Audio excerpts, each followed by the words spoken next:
Hi hello నమస్తే welcome to వెరిడియన్ studios.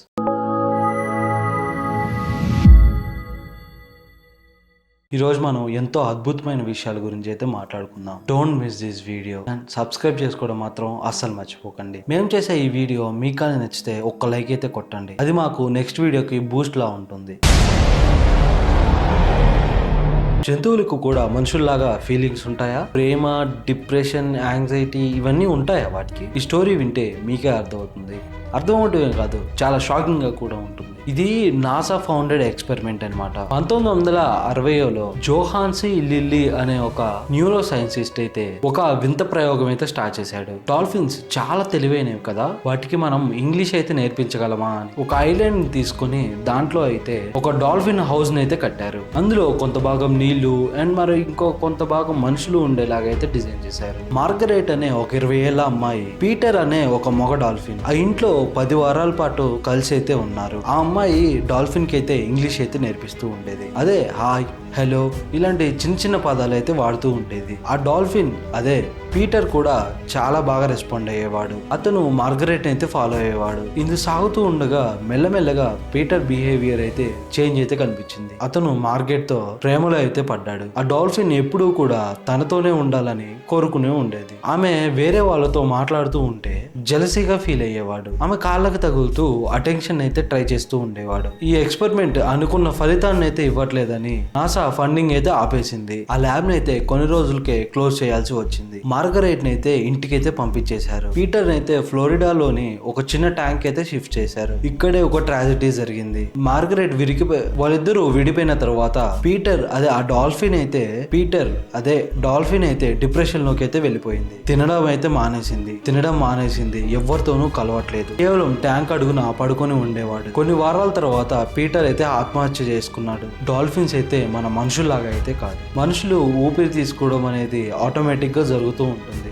మనం నిద్రపోయినా కానీ ఊపిరి తీసుకుంటూనే ఉంటాం. కానీ డాల్ఫిన్స్ కి అయితే ఊపిరి తీసుకోవడం అనేది ఒక మాన్యువల్ లాగా అయితే ఉంటుంది. అది అనుకుంటేనే ఊపిరి పీల్చుకుంటాయి, లేకపోతే లేదు. పీటర్ అయితే ఆ ట్యాంక్ అడుగుకు వెళ్ళి ఊపిరి గట్టిగా బిగబట్టాడు. మళ్ళీ గాలి పీల్చుకోకుండా అయితే చనిపోయాడు. డాక్టర్లు దీనైతే బ్రోకెన్ హార్ట్ సిండ్రోమ్ అని అయితే చెప్తున్నారు. ఒక మనిషి మీద ప్రేమతో జంతువు ప్రాణాలు తీసుకోవడం ఇది చరిత్రలోనే చాలా అరుదుగా చూసాం. వాళ్ళు చేసే ఎక్స్పెరిమెంట్ల కోసం ఒక అమాయకమైన జీవిని అయితే బలి చేశారు. దీని గురించి మీరేమంటారు?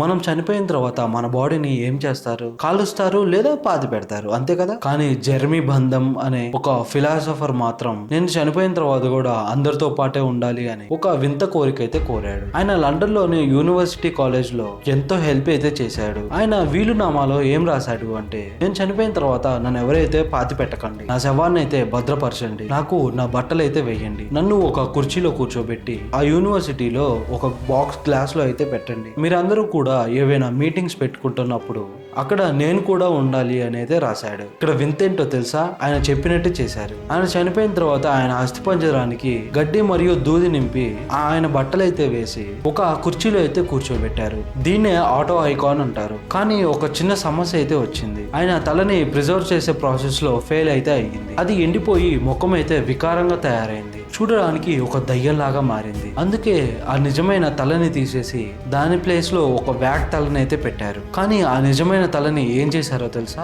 ఆయన కాళ్ళ దగ్గర కింద అయితే పెట్టారు. చాలా సంవత్సరాల వరకు ఆ తల అతని కాళ్ళ దగ్గరే ఉండేది. కానీ కొంతమంది కాలేజీ స్టూడెంట్స్ దాన్ని దొంగలించి ఫుట్బాల్ ఆడుకోవడం, వేరే చోట దాచిపెట్టడం వంటివి చేసేవారు. అందుకే ఇప్పుడు ఆ నిజమైన తలని తీసి ఒక సేఫ్ లాకర్ లో అయితే పెట్టారు. ఇప్పటికీ కూడా ఆ లండన్ యూనివర్సిటీలోకి పోతే ఆ గ్లాస్ బాక్స్ లో జెరెమీ బెంజన్ కూర్చొని అయితే కనిపిస్తాడు. 190 సంవత్సరాల నుంచి ఆయన అయితే అక్కడే కూర్చొని ఉన్నాడు. కాలేజీ కౌన్సిలింగ్ మీటింగ్ జరుగుతున్నప్పుడు ఆ రిజిస్టర్ లో అయితే జెరెమీ బెంజన్ బ్రతికే మా మధ్య ఉన్నాడు, కానీ ఇక్కడైతే అటెండ్ అవ్వలేదు అని అయితే రాస్తారు. ఆయన చనిపోయినా కానీ ఆయన ఐడియాలజీ అయితే బతికే ఉంటుంది అనడానికి ఇదే ది బెస్ట్ క్రేజీ ఎగ్జాంపుల్ కదా.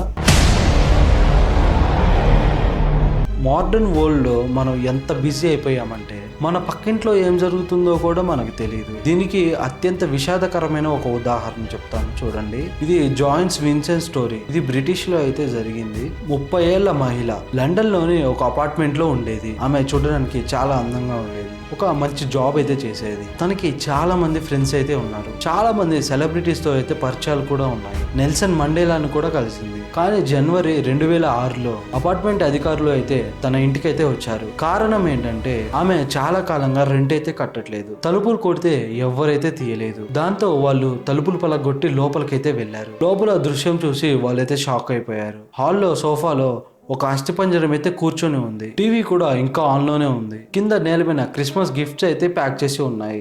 ఆ అస్థిపంజరం ఎవరితో కాదు, ఆ లేడీదే. ఆమె చనిపోయి ఇప్పటికి 3 సంవత్సరాలు అయితే అవుతుంది. ఒక శవం 3 సంవత్సరాల పాటు ఇంట్లో ఉంటే ఆ చుట్టుపక్కల వారికి ఎవరికి తెలియలేదా? పక్కింటి వాళ్ళు ఆ ఇంట్లో నుంచి ఒక బ్యాడ్ స్మెల్ అయితే వస్తుంది అని అనుకున్నారు. అది కింద ఉన్న చెత్తకుండి వాసన అని లైట్ తీసుకున్నారు. టీవీ సౌండ్ అయితే వినిపిస్తుంది. ఆవిడ ఎప్పుడు టీవీయే చూస్తూ ఉంటుందిలే అని వదిలేశారు. ఆమె రెంట్ అయితే బ్యాంక్ నుంచి ఆటోమేటిక్ గా అయితే కట్ అయ్యేది. అకౌంట్ లో డబ్బులు ఉన్నంత వరకు ఎవరూ పట్టించుకోలేదు. కానీ ఒక్కసారి అకౌంట్ ఖాళీ అయిపోయిన తర్వాత అధికారులు అయితే వచ్చారు. పోస్ట్ మ్యాన్ లెటర్స్ వేస్తూనే ఉన్నాడు. గుమ్మం దగ్గర పెద్ద కుప్ప పెరిగిపోయి ఉంది. ఆమె ఫ్రెండ్స్, ఫ్యామిలీ ఇంకా ఏం చేస్తున్నారు? ఆమె చనిపోవడానికి ముందు డిప్రెషన్ లో అయితే ఉంది. ఫ్యామిలీకి కొంచెం దూరంగానే ఉండేది. ఎప్పుడూ కూడా కాంటాక్ట్ లో ఉండేది కాదు. అందుకే ఎప్పుడు అందరూ కూడా ఆమె బిజీగా ఉందేమో, ఆవిడ మారిపోయిందేమో అని అనుకున్నారు. అంతే తప్ప తను చనిపోయిందని ఎవ్వరూ ఊహించలేకపోయారు. పోస్ట్ మార్టం లో అయితే తను ఆస్తమా వల్ల చనిపోయి ఉండొచ్చు అని అయితే చెప్తున్నారు. ఇప్పటి వరకు చూసారంటే మీకు ఈ వీడియో నచ్చిందని అనుకుంటున్నాను. అండ్ సబ్స్క్రైబ్ చేసుకోకుండా మాత్రం